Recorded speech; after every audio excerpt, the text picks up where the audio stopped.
The following is a Sunny 99.5 WSTX station editorial. This is Holland Redfield. In an early editorial dealing with the issue of crime, we unfortunately had to indicate that we have one of the highest per capita murder rates in the United States, and other crimes including robbery and rape and other forms of antisocial behavior. It is our firm belief that the basic process of rearing children is one of the three components to social tranquility. The other two components are a relevant education and a prosperous economy that creates jobs and opportunities. We are going to specifically address the unacceptable high school dropout rate here in the Virgin Islands.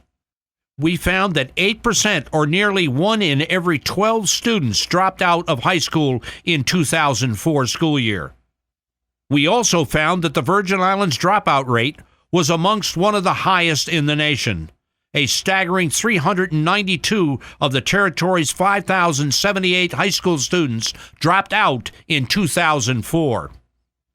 We feel that these numbers are overly conservative, and we believe that the reality is far worse than is reflected in these reports. Now the big question is, where are these children going, and what are they doing? One does not have to be a rocket scientist to know that they are ending up on the streets with virtually no skills with which to support themselves. They are left with few choices: doing drugs, selling drugs, and unfortunately, all of the other criminal behaviors associated with the use of drugs. These youngsters are dropping out of the schoolhouse and dropping into the jailhouse. Not a pretty picture. What a tragedy. What a waste of a mind, and what a cost to society.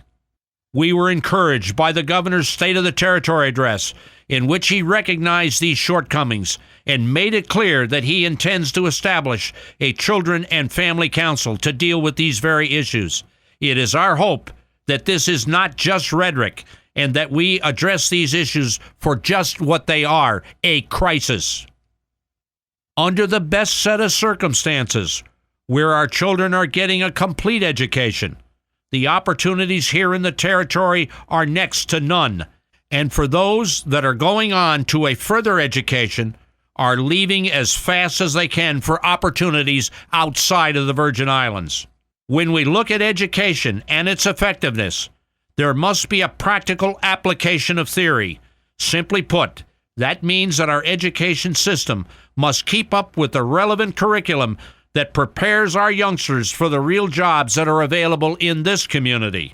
We clearly believe that all three of these major components, parenting, relevant education, and a prosperous economy that creates jobs and opportunities, are sadly lacking in this community, and that if it is not dealt with seriously, we're heading further downhill. If our leadership does not wake up to these realities, the quality of life in the Virgin Islands will continue to deteriorate, and it could move us towards a state of anarchy. It may unfortunately be sooner than later. Sunny 99.5 and WSTX welcome your opinions. Please email your comments to our editorial department. Our email address is editorial@viradio.com. Sunny 99.5 and WSTX reserve the right to air your views. Please include your name and other contact information.